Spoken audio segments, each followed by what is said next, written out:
We're on the phone today with actor Dian Bachar. You might remember him from films like Cannibal the Musical and BASEketball, and he's in the new film Nightmare Alley. Hey, Dian, how you doing today? Good. How are you doing, Dustin? I'm doing well. Thank you so much for taking the time out with me today. Absolutely. I'm happy to have the moment. Well, first of all, can you tell us a bit about what you've been up to lately? Have you been keeping busy, during all the shutdowns and all that stuff that's been going on here?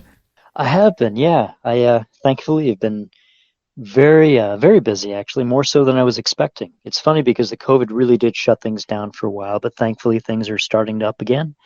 I've got 3 new films I've been cast in, and we're hoping that things will be coming together maybe at the end of the summer, fall, and spring of next year. I've also written my own screenplay that I'm producing and starring in, and I wrote that screenplay actually while I was filming Nightmare Alley in Toronto because I was out there for 2 months, and I'm very grateful for the time that I had because it actually made me buckle down and get my stuff done as well and create more work for myself. And it's a movie that I have always wanted to see, and it's the kind of movie that I've always wanted to act in. So I just basically said, you know what, I need to actually just write my own film. I need to make my own project that I really care about. So that's what I did, and it paid off because I actually we're making it. So things are going to happen, and working on 3 other films in addition to that. And yeah, just marching on like a soldier. That's awesome. You mentioned Nightmare Alley. I know that's out now, and that film was really well received. You worked with some big names on that. That's awesome that you were able to land that role. Yeah, I'm very thankful because Guillermo del Toro has always been a big hero of mine. I love all of his movies, so it was a blessing to work with an idol of mine and to see how he works. And it's great. Yeah, the movie is nominated for Best Picture, so this is the first time I've been in a film that's been nominated for an Academy Award. So that's really cool. It gives some nice notice, and it's just a beautiful piece. I mean, it's a remake of a classic that was made in 1947, starring Tyrone Power, and I think this version might be a little more true to the original novel, and it's a really interesting retelling, and it's starring some major stars. So it's very cool to be involved with all of that. And Dian, I know you mentioned you're working on your own movie now, and you've been working, as an actor for a long time. Can you tell us a bit about that? How you got into it, and I guess Cannibal the Musical, that was the first role for you. Is that right? Yeah, that was my first feature role. I worked on a bunch of student films. I worked on short films when I was in college. I went to the University of Colorado in Boulder, and I initially started off as a journalism major because I love writing.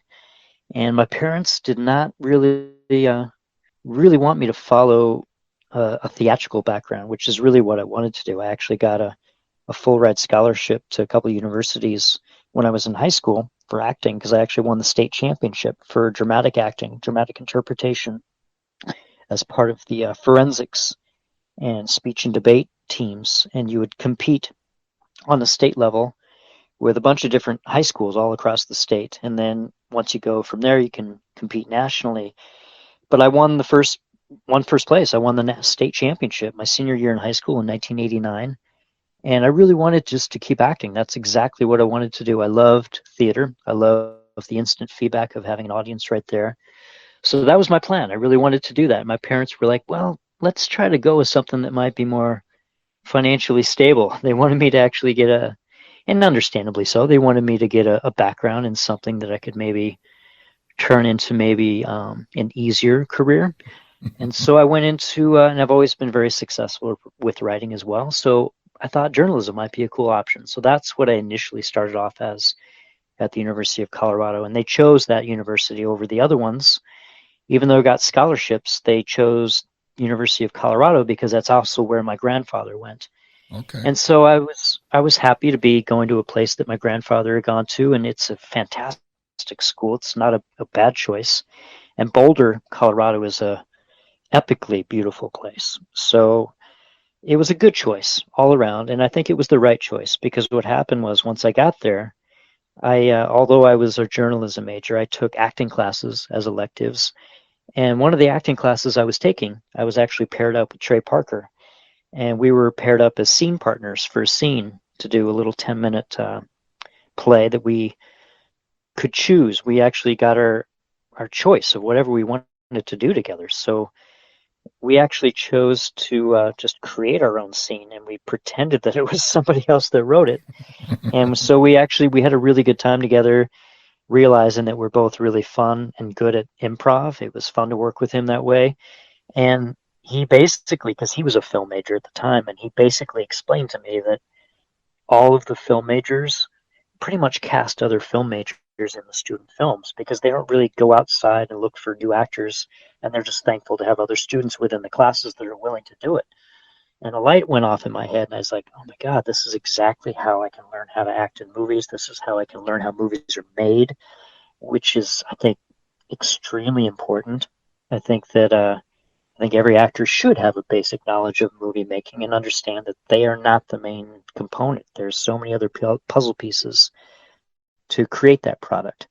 And so I was very thankful because what I did was I changed my major. I went into film production, which my parents were still kind of like a little hesitant about, but they're like, okay, so he's studying how to make movies. Maybe, there's a lot of different job opportunities there. It's not just acting. There's something that he's going to land as a job.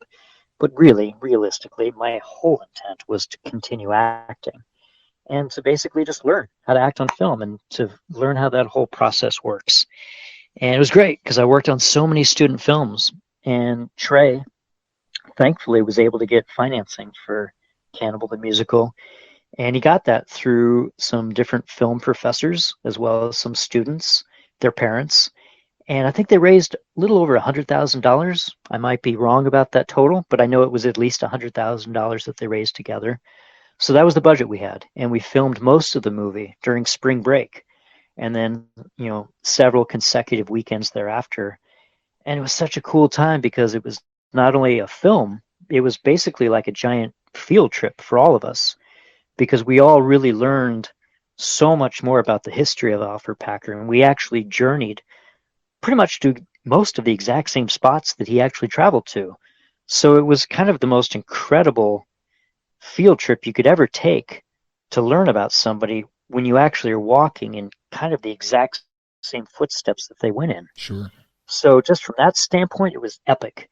And then on another level, when I watch the movie, it feels like I'm watching an old home movie with friends because we're just having such a good time entertaining each other, essentially. And thankfully, our entertainment entertained other people too. And it's such a cool thing because then it turned into a successful feature that he was able to get distributed with Troma. And Lloyd Kaufman loved the movie and was very thankful to have something like this involved with his company. And he's really the reason why it got seen. And from there, we just continued on. He got financing to do Orgasmo. And I was living in Colorado at the time. Trey and Matt actually graduated a year or two before I did. So I was still in school for a bit. And then once I graduated, they contacted me again and said, hey, we actually have money to do this other movie out in LA. And so I was like, that's awesome. I want to do that finally. I'm going to go out to LA and see how this works. So when they had the money put together for Orgasmo, which was actually financed mostly by a Japanese sex toy company. Wow. And so we went out, I filmed it. I was out there for about, I think, 6 weeks in LA, which is really the first time I really spent a lengthy period of time in California. I'd been to Disneyland and Universal Studios and like the San Diego Zoo and stuff on vacations with my parents, but I'd never really experienced LA culture. And so that was my introduction to LA. I was working on this porn set to some degree, a movie about the porn industry. And I actually went to some porn sets, of course. Ron Jeremy at the time, who was a cast member, had invited us to actually visit some porn sets. So it was kind of a crazy experience because my parents were like, they had no idea what Orgasmo was about. I mean, they had a rough idea about the script, but I think both of them were kind of hesitant and thinking that it was maybe like a softcore porn. And they didn't understand that there's no nudity in the movie. You just see naked guys' butts, but there's not even tits in the movie. And it's crazy because it actually ended up with getting an NC-17 rating, which is Sure. insane because There's Something About Mary came out the same year. And I mean, There's Something About Mary, which was a huge hit, and it was a really funny movie, but there's so much more hardcore imagery in There's Something About Mary versus Orgasmo. I mean, Something About Mary has Ben Affleck jacking off in a bathroom. You see him doing that. You see his balls caught in his zipper. You see cum, which a girl takes and rubs in her hair. It's like some pretty hardcore shit compared to what our movie is about, ironically, because we're talking about porn, but you never see anything like that. And yet we got an NC-17 rating, which is completely insane. I don't know why that happened, but because of that, it really limited the distribution for Orgasmo and didn't really give us the opportunities to advertise. We couldn't put it in papers. We couldn't put it online. And actually, there was no online at that moment. There was no online. I don't know at what point in time people really started advertising on the internet, but we couldn't be in local papers. There was no way that could happen. They wouldn't carry it. So it just got kind of buried. It's this funny film that just got lost and really only got noticed through kind of a cult following because people were like kind of bootlegging it. There were so many bootleg copies of Orgasmo going around that suddenly it got a following. And it turned into what it is now, where people now actually know that movie. And it was completely unknown for the longest time when it came out.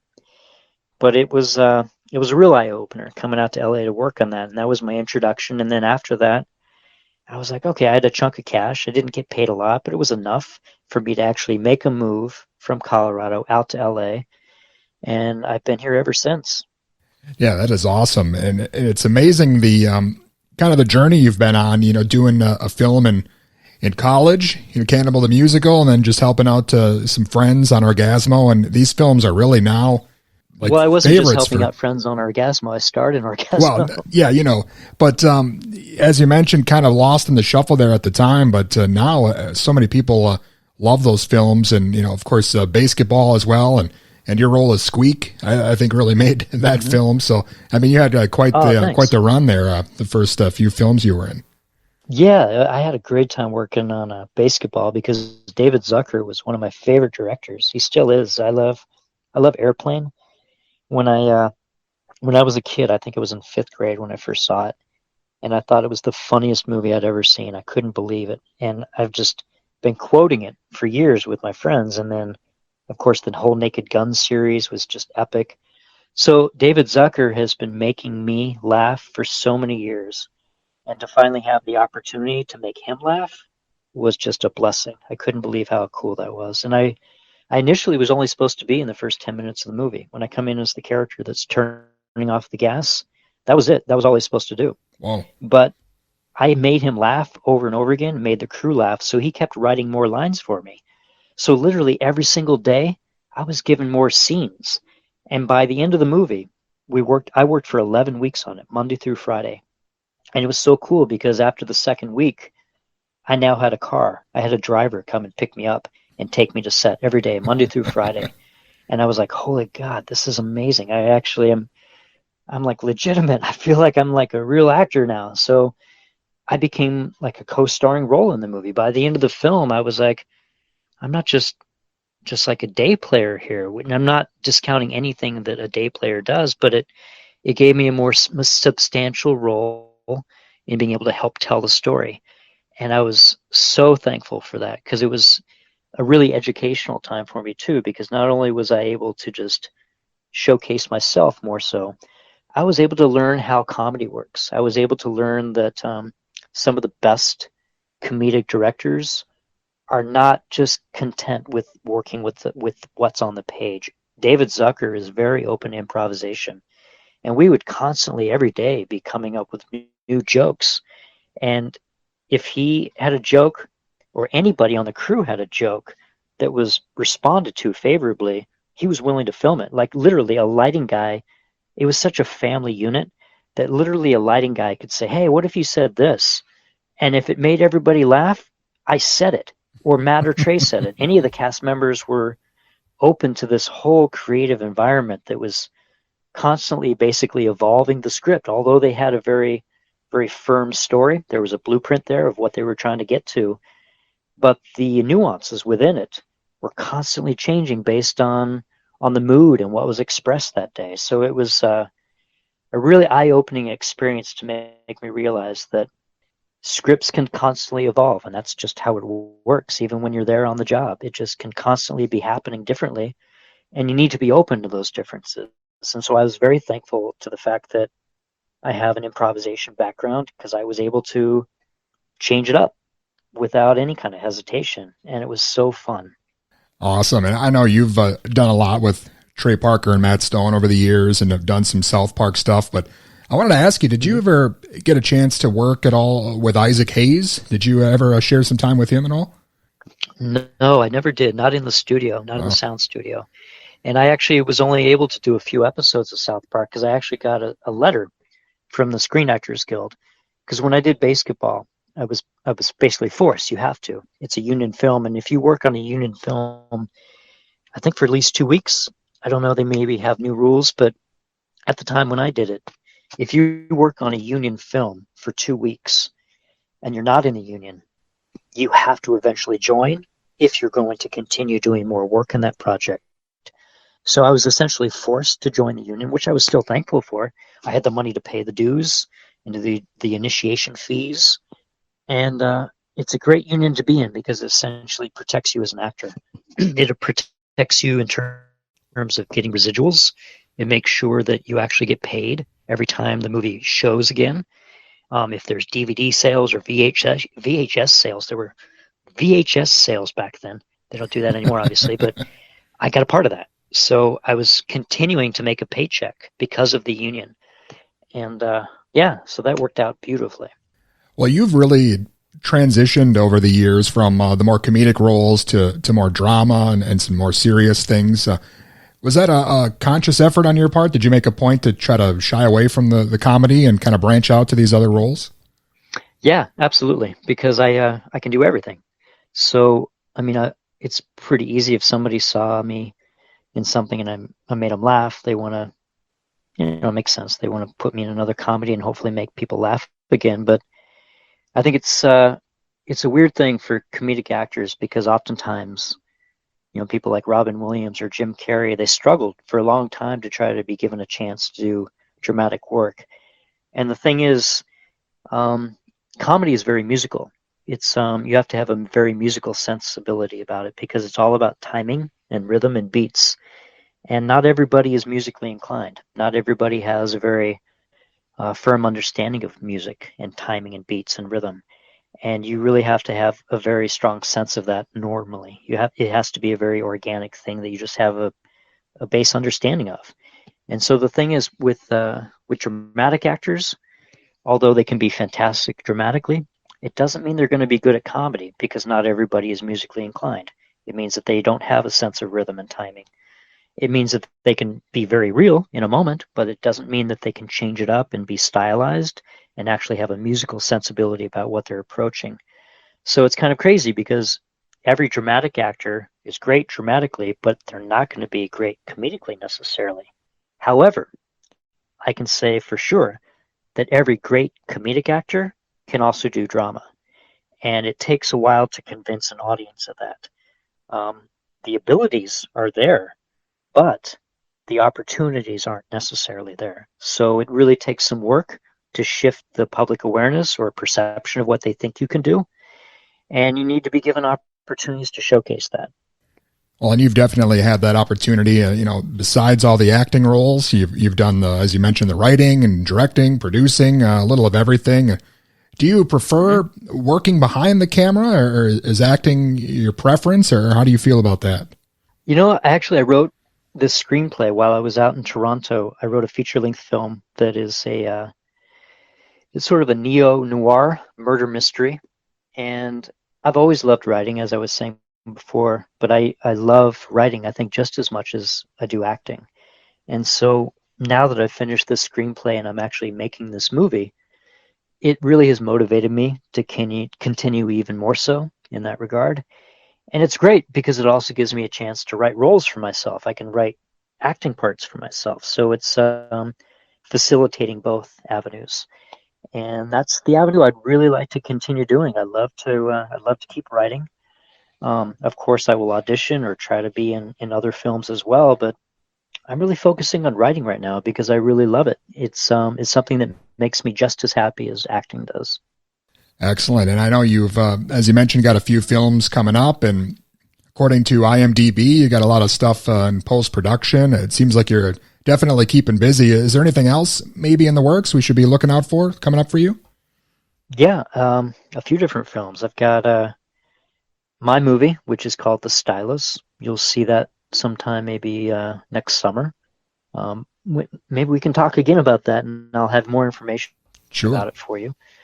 But in addition to that, yeah, I mean, there's 3 other features right now, and you'll see them on IMDb, but I can't really comment further. I've kind of got a non-disclosure agreement so that I'm not able to talk further about the characters until we actually are on set and working on it, and then I can talk about it further because they don't want me necessarily discussing the stories right now, and I agree to that legally, so it's something that I'm adhering to. But yeah, if you look at IMDb, you'll see the credits of things coming up, and I'm excited about all of it.